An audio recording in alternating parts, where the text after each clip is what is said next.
maintenant, je vais évidemment passer à ce que vous attendez tous, c'est comment on met ce petit bordel en ligne. Eh bien, encore une fois, je vais vous recommander un outil, mais il y en a plein. Donc je pense que Simon va d'ailleurs doit les mettre au fur et à mesure, toutes ces alternatives dans le chat. Et sur Twitter, et puis n'hésitez pas à nous demander, encore une fois, voilà, si ce que je vous montre, vous voulez essayer autre chose que juste l'outil que moi j'aime bien, et bien n'hésitez pas. Donc cet outil que moi j'aime bien, il s'appelle Netlify, donc c'est sur netlify.com, et j'ai pas trouvé plus simple pour l'instant. Donc c'est un site internet qui vous propose ici de glisser des fichiers dans ce petit rectangle, de ce petit carré, et il vous le mettra en ligne. Et ça c'est bien, parce que tout ça c'est gratuit. Et je vais vous montrer après une autre petite fonctionnalité qui est bien sympa là-dedans. Donc comment je fais? C'est déjà, il faut que je retourne dans Silex, et que je dise à Silex, bon écoute, j'aimerais bien mettre ça en ligne, donc prépare-moi le site, optimise-le bien, et après Silex, le site que Silex va générer à partir de ce site que j'édite, il sera optimisé pour le web, mais il sera plus éditable dans Silex. Donc je vais évidemment pas écraser le fichier que j'édite là, sinon je pourrais plus l'éditer. Je suis pas sûr d'être clair, donc je vais vous montrer. C'est simple. Dans Settings, dans les settings de mon site, il y a un truc qui s'appelle Publish Settings, qui est donc publier c'est les paramètres de publication. Là, j'ai une zone de texte et j'ai un petit browse qui veut dire parcourir. Donc là, je vais dire à Silex, optimise-moi ce site-là et mets-le-moi dans un dossier.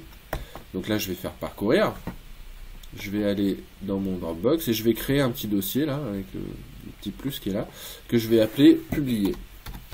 Pour dire l'adjectif, published on va mettre en anglais. J'aurais pu l'appeler publier. Donc ça veut dire Silex, optimise-moi tout ça et mets-moi dans un dossier ce que je dois mettre en ligne pour publier mon site. Là, il y a une petite flèche blanche à côté du dossier que je vous recommande de cliquer pour lui dire publie-moi ça dans ce répertoire. Donc là, une fois que c'est fait, tout simplement je vais faire publish. Voilà, menu fichier publish. Hop. Et Silex va me dire, ok, pas de problème, je prends toutes les images, je prends les scripts, les machins, j'optimise, je fais ça, je nettoie un peu tout mon bordel, et tu vas pouvoir mettre ça en ligne grâce à Netlify. Ou un autre service. Donc voilà, donc ça prend un petit peu de temps. Donc là c'est un site qui est pas trop gros, donc il y en a pour, 30 secondes, même pas. Mais si c'est un énorme site avec 50 pages et plein d'images, etc., ça peut prendre une minute, quoi. Voilà, ou deux même.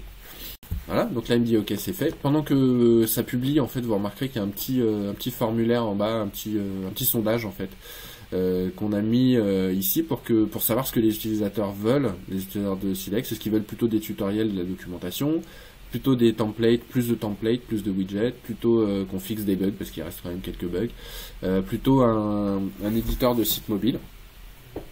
Ce qu'on est de toute façon en train de faire, mais voilà, pour savoir ce qu'ils veulent. Et en fait, à partir des réponses de ces gens-là, on a monté un crowdfunding qui a lieu là en ce moment. Donc je vous invite à regarder sur le site officiel de Silex si vous voulez participer, payer un petit quelque chose pour qu'on améliore l'outil.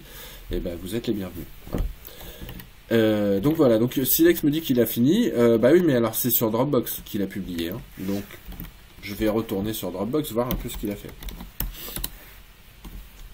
Donc sur Dropbox, dans mon dossier que j'ai désigné dans les paramètres de publication, dans perso2 published, il y a effectivement un index.html et des fichiers JS, CSS, etc. Donc ça c'est tout le petit bordel que vous n'avez pas besoin de comprendre, mais qui est un site, je dirais, standard, quoi.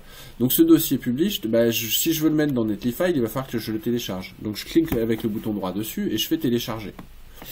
Donc je le télécharge de Dropbox sur mon ordinateur. Ça me crée un petit fichier published.zip que je vais mettre dans Netlify. Donc je vais en fait le glisser dans cette petite zone grise de Netlify. Et tout simplement comme ceci. Donc je vais le chercher. Il est là. Published.zip. Je le prends. Je le mets dans Netlify.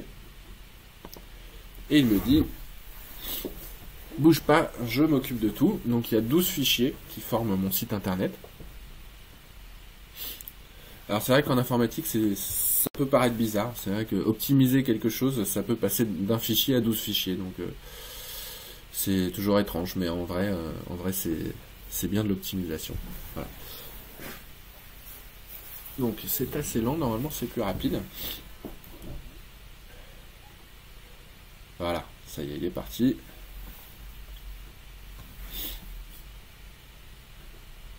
Et donc à la fin de cette opération, je clique et j'ai mon site en ligne.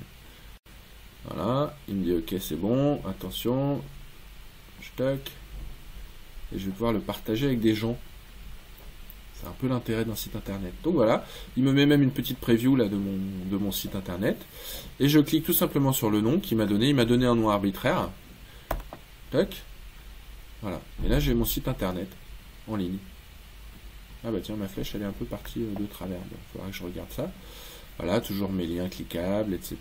Il y a des trucs, voilà, tac tac, avec ma petite galerie Flickr que vous avez reconnue, avec mes animaux que j'ai choisi moi. Je vais le mettre en moins gros, parce qu'il est un peu gros. Avec ma petite carte interactive, avec mon formulaire de contact, et avec, bah ça je ne l'ai pas modifié, mais avec un peu de texte. Voilà. Donc ça, il me l'a mis à une adresse qui est, je sais pas, si vous voyez le truc en haut là, ouais, c'est, il y a écrit un truc tout bizarre. Donc ça, je vais le changer déjà. Donc je vais lui dire non, mais moi mon site, je vais lui donner un nom plus sympa. Je vais l'appeler par exemple agence Silex. Donc il faut pas mettre d'espace dans les noms de sites de Netlify. Voilà, il vous le dit de toute façon. Voilà, donc là c'est aussi simple que ça de changer l'adresse de son site. Par contre, je suis toujours en .netlify.com. Ce qui est génial dans cet outil, c'est qu'on va pouvoir aussi gratuitement changer de nom. Alors, quand je dis gratuitement, en fait, c'est ce qu'on appelle les custom domain names. Donc, si j'ai envie d'avoir agencesilex.com, il va falloir quand même que j'achète agencesilex.com chez ce qu'on appelle un registraire. Donc, je vous recommande Gandhi, mais il y en a plein. Donc, vous tapez acheter un nom de domaine dans Google, vous allez en trouver plein. Ça coûte à peu près 10 € par an, et vous aurez votre nom de domaine à vous. Gratuitement dans Netlify, tout ce que vous avez à faire, c'est ici mettre le nom de votre domaine, et vous aurez quelques instructions à suivre, et vous aurez votre site sur votre nom de domaine perso. Le truc, c'est que d'habitude, dans les autres services que j'ai trouvés, la plupart du temps, pour faire ça, ils vous demandent de payer, en plus du nom de domaine, de payer tous les mois un petit peu d'argent, ce qui est dommage. Parce qu'en vrai, ça leur coûte rien du tout d'héberger des fichiers comme ceux de Silex qui sont tout petits et que c'est juste du HTML, c'est des fichiers statiques. Voilà. Donc dans Netlify, c'est aussi simple que ça. Vous faites changer le nom de domaine et puis vous leur donnez le nom de domaine que vous avez acheté. Voilà. Donc ça, c'était pour la partie publier son site en ligne.